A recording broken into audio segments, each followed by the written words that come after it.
साथी अधिकारी Shri Mohit Handa ji SP Hisar, Shri Maqsood Ahmad ji SP Jhansi, IAS under training Arpit Sangal ji और सिटी मजिस्ट्रेट साहब और हमारे निर्वाचन विभाग के कर्मचारी।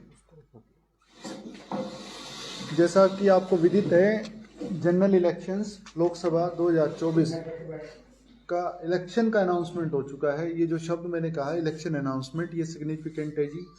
इसके बाद कुछ कार्य हमारे शुरू हो गए हैं। जैसे ही इलेक्शन अनाउंस होता है, मॉडल कोड ऑफ कंडक्ट वो लागू हो जाता है जी। मॉडल कोड ऑफ कंडक्ट एक व्यवस्था है जी, जिसमें सभी पॉलिटिकल पार्टीज, सभी इलेक्शन में ड्यूटी जो दे रहे हैं लोग और आम जनता, उनकी कुछ ऑब्लिगेशंस हैं, माने उनकी कुछ जिम्मेवारियां जो उनको पूरी करनी होती हैं, वो मैं आपको बताऊंगा। लेकिन उससे पहले, जैसे आपको विदित है, फेज 6 में हमारा इलेक्शंस होने हैं। अधिसूचना जारी होने की तिथि 29 अप्रैल 2024 है। नामांकन पत्र दाखिल करने की अंतिम तिथि 6 मई 2024 है। स्क्रूटनी जो होनी है 7 मई तक होनी है। विड्रॉल की जो डेट है वो 9 मई है। मतदान की तिथि 25 मई है। मतगणना 4 जून को है। चुनाव प्रक्रिया पूर्ण होने की तिथि 6 जून है। Model code of conduct election announce होने के बाद जब तक चुनावी प्रक्रिया खत्म नहीं होती है, माने 6 जून तक लागू रहेगा। इसके बाद जैसे जैसे इलेक्शंस की डेट्स आएंगी वैसे वैसे ड्यूटीज़ अलग अलग काम करेंगे। मॉडल कोड ऑफ कंडक्ट में सभी पॉलिटिकल पार्टी से अपेक्षित है कि वो अपना जो काम है मॉडल कोड के हिसाब से करें। मॉडल कोड के साथ साथ RPA एक्ट 1951 में कुछ ऑब्लिगेशंस होती हैं, उन पे कौन कैंडिडेट हो सकते हैं, कौन कैंडिडेट नहीं हो सकते हैं। इसके साथ साथ मैं आपको जो पार्लियामेंट्री कॉन्स्टिट्यूंसी हिसार है, जिसका नंबर 4 है, मैं as returning officer nomination accept करेंगे हम। उसके बाद हम स्क्रूटनी करेंगे उनके बाद लिस्ट होगी, सिंबल्स देंगे हम उनको, वो प्रोसीजर हम करेंगे। इस कॉन्स्टिट्यूंसी में 9 ACs पड़ती हैं, जिसमें से 7 हिसार जिले में है, एक भवानी खेड़ा भिवानी जिले में, एक उचाना जींद जिले में है। हमारे यहाँ पर जो पोलिंग स्टेशन है अर्बन और रूरल मिलाकर 1305 हैं। पोलिंग स्टेशन लोकेशंस 586 हैं। प्रोजेक्टेड पॉपुलेशन 19,65,745 है। पॉपुलेशन डेंसिटी ये शायद ज़्यादा रिलेवेंट ना हो। पिछले पार्लियामेंट्री इलेक्शन में 72.49% का हमारा परसेंटेज रहा था, पोलिंग परसेंटेज। पिछला जो एक्सपीरियंस है वो ये कहता है कि जो अर्बन एरियाज़ हैं उनमें वोटिंग परसेंटेज स्टेट एवरेज से कम रहती है, जिसमें कि हिसार के सारे बूथ और कुछ बूथ नलवा कॉन्स्टिट्यूएंसी के हैं। जैसे कि आपको पता है कि कुछ हमारी प्रोसीजर से एकदम से शुरू हो जाते हैं। 24 घंटे की रिपोर्ट भेजनी थी हमने गवर्नमेंट ऑफिस में। कोई भी ऐसा होर्डिंग ना लगा हो, सरकार की स्कीम का हो जिसमें कि राजनेताओं की फ़ोटोज़ वगैरह दिखती हों। इसके साथ साथ 48 घंटे में हमने पब्लिक प्लेसेस से हटानी है, जैसे बस क्यू शेल्टर्स पे जो लगे हुए हैं। इसमें एक्सेप्शंस होती हैं जी, जो नहीं हटाना है हमने, जो नेशनल लीडर रहे हैं उनके स्कीम के, जैसे जो एजुकेशन के लिए जो हैं, जैसे स्वच्छ भारत मिशन, स्वच्छ हिसार, इस तरह के स्लोगन्स हैं, एजुकेशन के स्लोगन्स हैं। इसके अलावा जो पॉलिटिशियंस एक्सपायर कर चुके हैं, जो दिवंगत हो चुके हैं, उनके फ़ोटोज़ नहीं हटाने का कंपलसरी नहीं है वो। लेकिन जो रिसेंटली एक्सपायर किए हैं उनके फ़ोटोज़ हमने हटाने हैं। इसके साथ साथ जैसे वाटर टैंकर हैं जो MP लेड फंड के तहत या अदरवाइज दिए गए डिस्क्रिशनरी फंड से, उनमें उनका नाम कवर करना है। कवर करने के कई तरीके हैं। कपड़ा लग सकता है, पेंट किया जा सकता है, स्टिकर लगाया जा सकता है उसके ऊपर। इसके बाद जो जैसे जैसे चुनावी गतिविधियाँ आगे बढ़ेंगी, कुछ हमने चीज़ें कर रखी हैं, व्यवस्थाएं, वो मैं आपको बता देता हूँ। मैं उनके काम भी आपको बता दूँगा।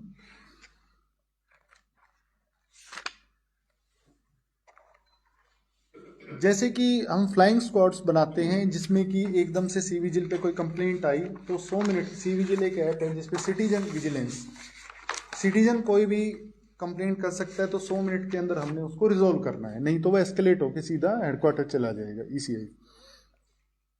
उसके बाद स्टैटिक सर्विलेंस टीम्स हैं, वीडियो सर्विलेंस टीम्स हैं, वीडियो व्यूइंग टीम्स हैं। इनके अलग अलग रोल हैं। मैं फिर भी थोड़ा थोड़ा बता देता हूँ उनका। स्टैटिक सर्विलेंस टीम्स हैं, जैसे नाके लगने हैं, वो एसी में हैं, हर एक एसी में लगना है वो। इसके साथ साथ वीडियो सर्विलेंस टीम क्या करेगी, कोई जलसा हो रहा है, कोई पॉलिटिकल पार्टी इवेंट कर रही है, तो वहाँ जाकर उसकी वीडियोग्राफी करेंगे वो। और वीडियोग्राफी में ये वो उसको बोलना भी होगा कि जी ये मैं यहाँ आया हुआ हूँ, इस पॉलिटिकल पार्टी का है, इतने लोग विद्यमान हैं यहाँ पर, ये वस्तुएं ये प्रयोग में ला रहे हैं, ये इस तरह का बात कर रही हैं। जो वीडियो सर्विलेंस टीम है वो आकर फिर अपनी जो वीडियो कंटेंट होगा, वीडियो व्यूइंग टीम है जो एक हर रहेगा कि ये कंपोनेंट इन्होंने यूज़ किया, इसका इतना खर्चा बनता है, वो कैंडिडेट के अकाउंट में या पार्टी के अकाउंट में जाना है, उसकी सीन के जो डीओ हैं वो वहाँ की इन्फॉर्मेशन, वहाँ की अगर आपको वो चाहिए तो हम अलग से आपको दे देंगे, लेकिन क्योंकि ज़िले की ब्रीफिंग है तो ज़िले के हिसाब से मैं आपको बता रहा हूँ। स्टैटिक सर्विलेंस टीम्स हैं, इसमें 21 ऐसी टीम बनाई गई हैं। वीएसटी जो वीडियो सर्विलेंस टीम्स हैं 21 बनाई गई हैं। वीडियो व्यूइंग टीम मैंने बताया 1 प्रति एसी बनाई गई हैं। अब जैसे बहुत बारी क्वेश्चन आता है कि एक्सपेंडिचर कितना कर सकते हैं कैंडिडेट्स, वो 95 लाख की लिमिट है जी लेटेस्ट लोकसभा इलेक्शन के लिए। कोई कैश लेके जा रहा है तो उसकी लिमिट कोई कैश कैरी कर सकता है, वो 50,000 रुपये का है, उसके बाद उसके पास कागज़ होनी चाहिए उसको जस्टिफाई करने के लिए, राइट। बहुत सारी ऐसी चीज़ें हैं जो हमें रिपोर्ट्स अब आनी है, बैंक से आनी है हमारे पास, या बैंक ने आगे इनकम टैक्स को बताना है, 10 लाख से ऊपर की ट्रांजैक्शन से, वो वाली चीज़ें हैं, वो स्पेसिफिक हमारे पास है।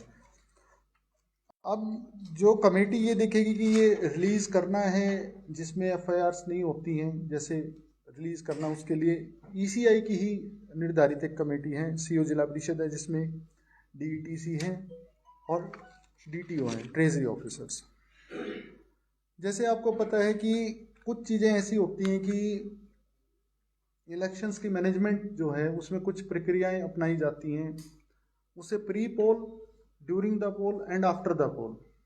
तो एक हमारे फंक्शनरी सेक्टर ऑफिसर्स हैं जी, वो 103 हैं हमारे जो लगाए गए हैं।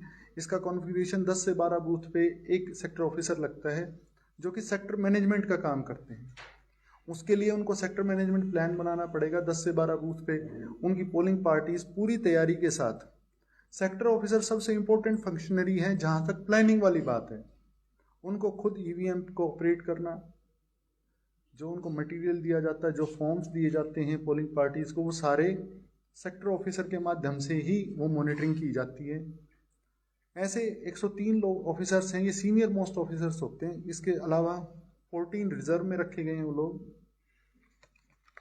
इन लोगों का काम होगा, यहाँ से जैसे पोलिंग पार्टीज डिस्पैच होंगी वो अपनी जगह पहुँच जाएं, जो उसका निर्धारित पोलिंग बूथ, जो कि थर्ड रैंडमाइजेशन के बाद डिसाइड होता है कि कौन सी पार्टी कौन से बूथ पे जाके काम करेगी।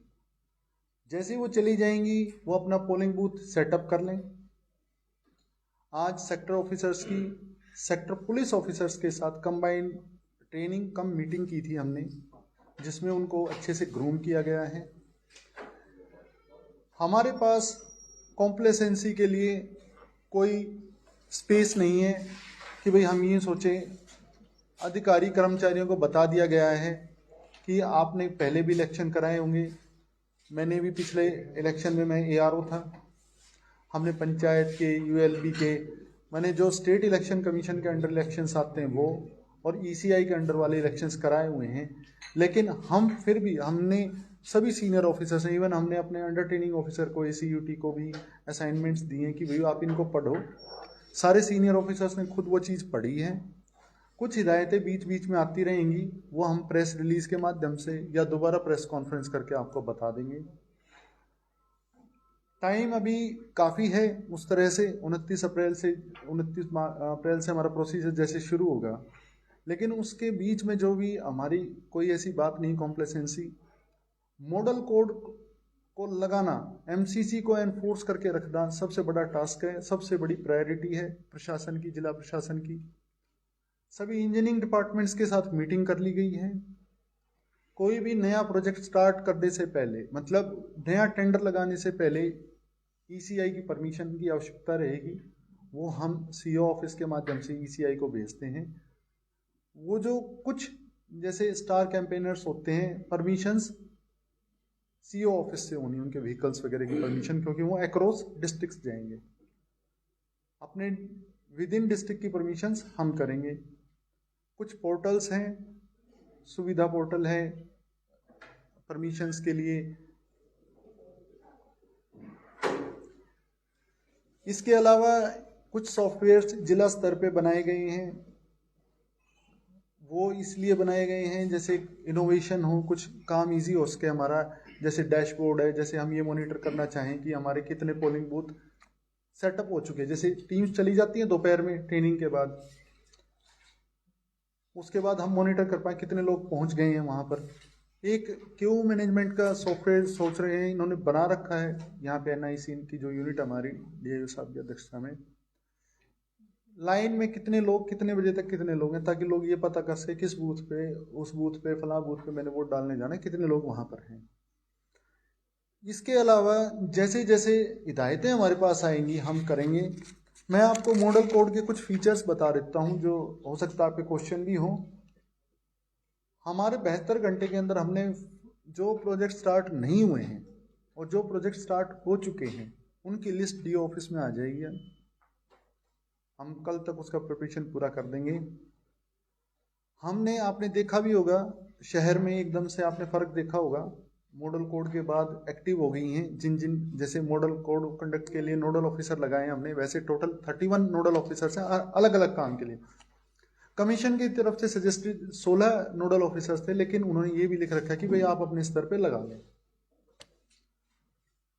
अगर आपको जरूरत लगती है तो। हमने पोस्टर्स हटा दिए जी पब्लिक प्लेसेस से, गवर्नमेंट ऑफिस से। फिर भी कोई ऐसा कोई रह गया है तो वो सर्टिफिकेट ले लिया गया है, लेकिन अगर कोई गलती कहीं रह जाएगी तो उससे फिर अधिकारी से पूछा जाएगा जी ये कैसे रह गया है। कोई कॉम्प्लेसेंसी नहीं है, कोई किसी के लिए लीनियंसी नहीं है कि जी कोई अधिकारी ये कह दे जी हमने हटवा दिए हैं और वो हटे ना हो। सभी ऑफिसर्स, सीनियर ऑफिसर्स को लगाया गया है। ट्रेनिंग के जो नोडल ऑफिसर रहेंगे शालिनी चीतल मैडम हैं, ट्रेनिंग अच्छे से करा रहे हैं। बल्कि हमने ये सोचा है कि जैसे जो सॉफ्ट कॉपीज़ हैं वो भी उनको प्रोवाइड करा दी जाएं। एम्प्लॉयज़ वेलफेयर के लिए हमने एक नोडल ऑफिसर अलग से लगाया है, DFSO साहब को। एम्प्लॉय वेलफेयर से मतलब ये है कि जिस दिन डिस्पैच होगा, रिसीट होगा, रिसीविंग टीम्स होंगी, जैसे उनका जो व्यवस्था देखनी है। दूसरा, जो पोलिंग बूथ्स पर हमारी पोलिंग पार्टीज होंगी। First aid box CS office के थ्रू बनते हैं, सिविल सर्जन के, वो उनको बोल दिया गया है, हिदायतें जारी कर दी गई हैं। इंजीनियरिंग डिपार्टमेंट्स का जैसे मैंने बताया आपको, बिल्कुल सख्ती से अभी भी हमारे पास कुछ आए थे प्रोजेक्ट्स, तो हमने फाइल पे लिख दिया कि भाई इसका CO ऑफिस से परमिशन के लिए भेजें। कोई भी प्रोजेक्ट हमारा जो अलॉट हो चुका था और उसका एक्चुअल वर्क ग्राउंड पे शुरू हो गया है, सिर्फ वही शुरू हो सकता है, अभी बाकी नहीं होंगे। चाहे वर्क अलॉट हो रखा हो लेकिन ग्राउंड पे शुरू नहीं हुआ है तो वो काम नहीं कराया जाएगा। इसके अलावा अगर आपका कोई प्रश्न है तो प्लीज पूछिए। वो सर, संवेदन और अति संवेदनशील कितने बूथ बनाए गए हैं और उनको किस प्रकार के अलग से किया गया है? देखिए, जैसे जो आपने कहा ना सेंसिटिव और हाइपर सेंसिटिव, ये डिक्शन अब यूज नहीं करती ECI। एक ही है क्रिटिकल बूथ। वो क्रिटिकल बूथ अभी तक हमारे पास 4 हैं। वो डेटा लॉ एंड ऑर्डर से भी संबंधित कंडीशंस हैं उसकी, और उसके अलावा वोटिंग पैटर्न से भी संबंधित है कि भाई 90% वोट होगी, 70% एक ही कैंडिडेट को चलेगी। तो ऐसे 4 आए हैं।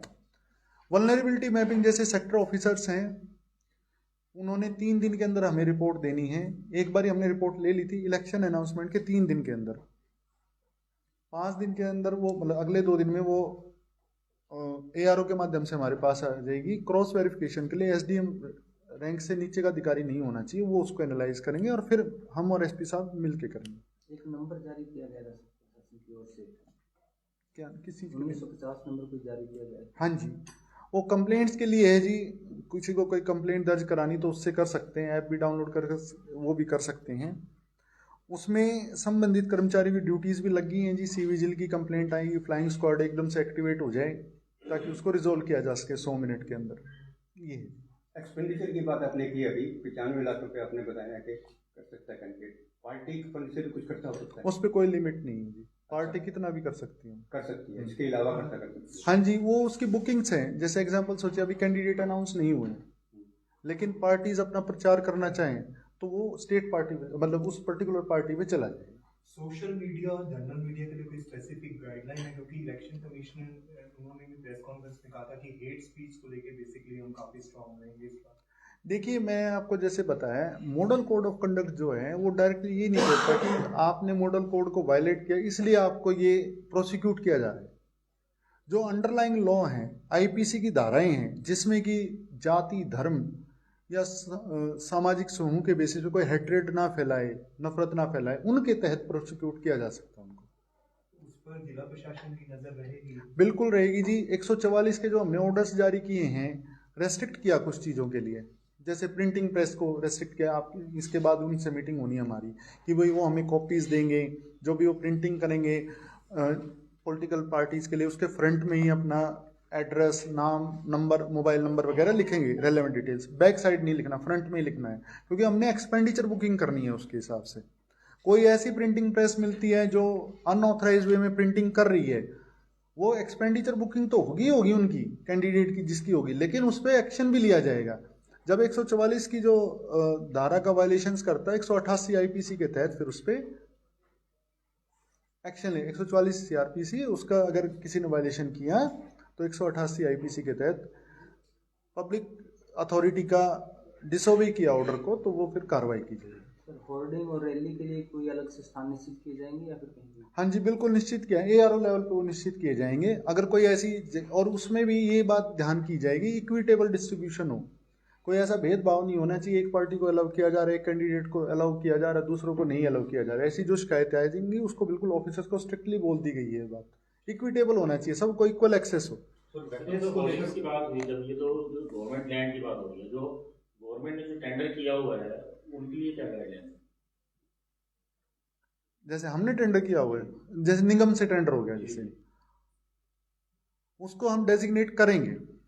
अगर हमने उनको डेजिग्नेट नहीं किया होगा तो वो नहीं कर सकते। फिर पार्टी की होर्डिंग नहीं लगा सकते, डेजिग्नेटेड प्लेसेस ही होंगे। जैसे इन्होंने कहा ना, जैसे कि निगम ने जैसे अपने होर्डिंग लगवा रखे हैं, हाँ, तो उनको भी हम डेजिग्नेट करेंगे तभी यूज हो सकते हैं वो पॉलिटिकल उसके लिए। तो वेपन्स को लेकर और हार्डकोर क्रिमिनल्स को लेकर क्या अभी?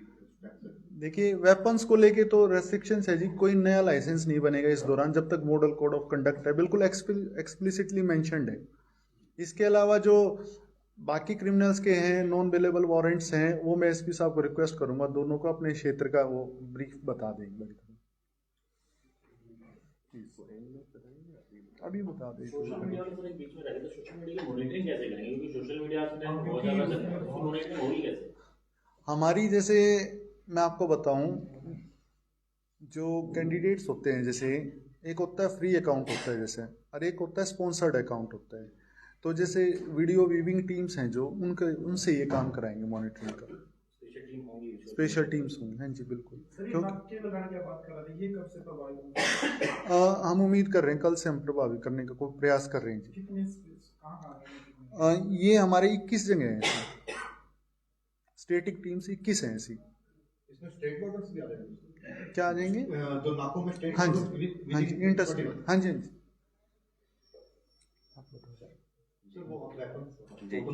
तो मैं थोड़ी सी बैकग्राउंड दे दूं। जैसे जिला निर्वाचन अधिकारी डिस्ट्रिक्ट मैजिस्ट्रेट साहब ने आपको बताया कि इलेक्शन अनाउंस हो गया। जो अंडरलाइंग स्पिरिट है इसमें पूरे डिस्ट्रिक्ट मशीनरी की और पुलिस की, वो विशेष तौर पे यही है कि स्वतंत्र, निष्पक्ष और शांतिपूर्ण चुनाव करवाए जाएं। और जैसा डीसी साहब ने पहले भी बताया कि इसको 3 भागों में लगभग बांटा जाता है। एक तो निर्वाचन से पहले वाला प्री पोल, एक निर्वाचन के दौरान और एक निर्वाचन के बाद। तो मुख्य तौर पर पुलिस की कई ड्यूटीज होती हैं। जैसे मीडिया के साथियों ने भी अभी कुछ प्रश्न में पूछा कि जैसे ही मॉडल कोड ऑफ कंडक्ट की लागू होता है, इलेक्शंस अनाउंस होते हैं, तो एक तो नाकों के बारे में पुलिस विशेष तौर पर इंटरस्टेट जो बॉर्डर्स हैं उन पे अपनी प्रभावी प्रेजेंस, जिसमें कोई भी मूवमेंट, जैसे लिकर की मूवमेंट, कोई कैश जो है, जो अनअकाउंटेड कैश है उसकी मूवमेंट, कॉन्ट्राबैंड की, इलीगल वेपन्स की, इन सब पे विशेष तौर पे निगरानी रहेगी। और जैसे जैसे हमारे पास फोर्स आती है, नॉर्म्स बहुत क्लियर हैं इलेक्शन के, और प्रीवियस इलेक्शंस को देखते हुए, वल्नरेबिलिटी को देखते हुए हमारी फोर्स की प्रोजेक्शन होती है, जिसमें हमें ये पता लगता है बूथ के लिए, नाकों के लिए या अन्य ड्यूटीज़ के लिए, पेट्रोलिंग के लिए हमें कितनी फोर्स चाहिए। और चरणों में चुनाव हो रहा है, तो जो पैरामिलिट्री है वो जब बाकी चरणों से जैसे ही वो फ्री होते हैं तो फिर वो यहाँ पे भी आ जाते हैं। तो अकॉर्डिंगली हम उसको स्केल करेंगे। वो सारी प्लानिंग की जा चुकी है लगभग इलेक्शन कमीशन के नॉर्म्स के मुताबिक, स्टेट पुलिस नोडल ऑफिसर की इंस्ट्रक्शंस के मुताबिक वो सारा किया जाएगा। एक जैसे विशेष तौर पे आपने बात बताई वेपन्स के, जो लाइसेंस्ड वेपन है, जो लाइसेंस शुदा वेपन है, उन सब में स्टैंडर्ड गाइडलाइंस यही है कि वो सारे जो वेपन्स हैं वो जमा होंगे, या वो अपने नज़दीकी पुलिस स्टेशन में या जो लाइसेंस्ड गन हाउसेज हैं वहाँ पे वो जमा करवाएंगे। फिर भी उसके अलावा अगर कोई स्पेशल कंडीशन है, रेयरेस्ट ऑफ रेयर कंडीशन में, तो वो एक आवेदन करते हैं। जिला निर्वाचन अधिकारी जो हैं वो उसमें एक कमेटी बनाएंगे, स्क्रूटनी कमेटी कहते हैं उसको, जिसको एक्सेप्शन चाहिए कि जी नहीं मेरे को तो हथियार साथ में रखना पड़ेगा। लेकिन पब्लिक सर्वेंट्स जो हैं, जो पुलिस ड्यूटीज कर रहे हैं, जैसे जो ऑथराइज्ड हैं वेपन के लिए, उनका मतलब वो रख सकते हैं उसको, वेपन्स को, उनका तो लाइसेंस सर्विस कंडीशंस के अकॉर्डिंग है।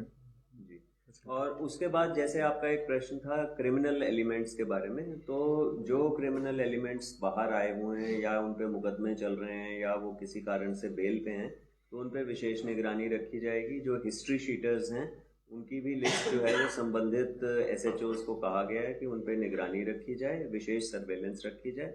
जहाँ पे भी उनके विरुद्ध कोई निवारक कार्रवाई करनी है, कोई प्रिवेंटिव एक्शन करना है, वो भी इवैल्यूएट करके, एग्जामिन करके उनके विरुद्ध एक्शन लिया जाएगा। साथ ही टीम्स को विशेष तौर पे ये भी हिदायत दी गई है कि इलेक्शन प्रभावित ना हो, इसलिए जो अवैध असला अगर कहीं पे भी है, उन अवैध असले पे विशेष तौर पे निगरानी रख के उनको जब्त किया जाए और उनके विरुद्ध कार्रवाई की जाए। और जो एक हमारी before the elections immediately 72 hours, 48 hours जैसे डीसी साहब ने भी बताया, तो उसमें भी हमारी विशेष निगरानी यही रहेगी कि बाहर से आया हुआ कोई भी व्यक्ति जो यहाँ का वोटर नहीं है वो इस ज़िले में ना रहे। और जो इम्पॉर्टेंट माइलस्टोन्स, इम्पॉर्टेंट इवेंट्स होते हैं, जैसे नॉमिनेशन फाइल करने के वक्त और वोटिंग के दौरान, तो जो पुलिस की ड्यूटीज़ लगती हैं, जो 3 टियर सिक्योरिटी लगती है, उन सब का इलेक्शन कमीशन की गाइडलाइंस के मुताबिक ध्यान रखा जाएगा। चाहे वो नॉमिनेशंस के वक्त हो, चाहे वो EVMs को कहीं पे सेफली सिक्योर करना है हमने, वो सारी जो कदम हैं वो उठाए जाएंगे। लिक्विड डिस्ट्रीब्यूशन को लेकर रहता है कि लिक्विड डिस्ट्रीब्यूशन जो है वोटिंग के टाइम में, तो क्या बल्क परचेजेस की नजर होगी कोई? हाँ बिल्कुल, मैं उसका बता देता हूँ एक्साइज के पर्पज से। जो उनका पहली तो बात है, जहाँ पर उनके स्टोरेजेस हैं, ECI की रिक्वायरमेंट है कि उनकी वीडियो से कवरेज हो, ठीक है जी। जो डिस्टिलरीज हैं जो मूवमेंट करेंगे वो बिल्कुल अकाउंटिंग किया जाएगा उस चीज़ को कि किस वेंडर के वहाँ पे जा रही है, उस तरह की चीज़ें होंगी। ये खास ध्यान देने वाली चीज़ है। जैसे SP साहब ने बताया कि लास्ट का जो टाइम हो बड़ा क्रिटिकल होता है, उस टाइम पे स्पेशल सर्विलेंस रखा जाएगा कि बाहर के व्यक्ति आके जो यहाँ के वोटर नहीं हैं वो यहाँ पर मतलब ना स्टे करे इवनिंग में, रात को, मतलब उस तरह से। इसके साथ साथ जैसे मॉडल कोड ऑफ कंडक्ट है, जैसे उसमें एज ए नॉर्म ये कि गेस्ट हाउसेज में कोई भी पॉलिटिकल एक्टिविटी नहीं हो सकती, गवर्नमेंट के जितने गेस्ट हाउस हैं। दूसरी बात ये कि उसमें एक्सेप्शन हो सकती है, किसी को हेल्थ का बिल्कुल ही कंसर्न हो गया किसी पॉलिटिकल फंक्शनरी को, तो वो विद परमिशन ही स्टे कर सकते हैं वहाँ पे। यूजुअली करते नहीं है, लेकिन फिर भी उसके व्यवस्था है उस तरह से कि भाई आपने पॉलिटिकल एक्टिविटी तो बिल्कुल नहीं करनी है। और अगर मान लीजिए कोई political functionary with permission stay भी कर रहे हैं, तो वहाँ पे मेडिकल डॉक्टर होगा, पुलिस होगी देखने के लिए कि क्या वो कंडीशन वैसी है, और उन पर ये सर्विलेंस रखा जाए कोई पॉलिटिकल एक्टिविटी ना करें। इसके साथ साथ कोई भी ऐसा, मतलब जैसे मैंने बताया इंजीनियर्स के लिए कोई भी इनॉग्रेशंस वगैरह इस तरह का प्लान नहीं होगा। अगर कोई हो भी रहा है तो कोई पॉलिटिकल पर्सन उसमें एज अ कॉमन सिटीजन आ सकते हैं। ये नहीं हो सकता कि भी वो उसका लोकार्पण कर रहे हैं या फिर शिलान्यास कोई है, ऐसा कोई भी गतिविधि अब अलाउड नहीं है जी। और कुछ मैं आपको डेटा प्रोवाइड करा दूंगा अभी। Thank you. अगर वो तो एक ही ब्रांच से ही है, LPA ब्रांच से, वो यहाँ से मिल जाएगा। Thank you ji.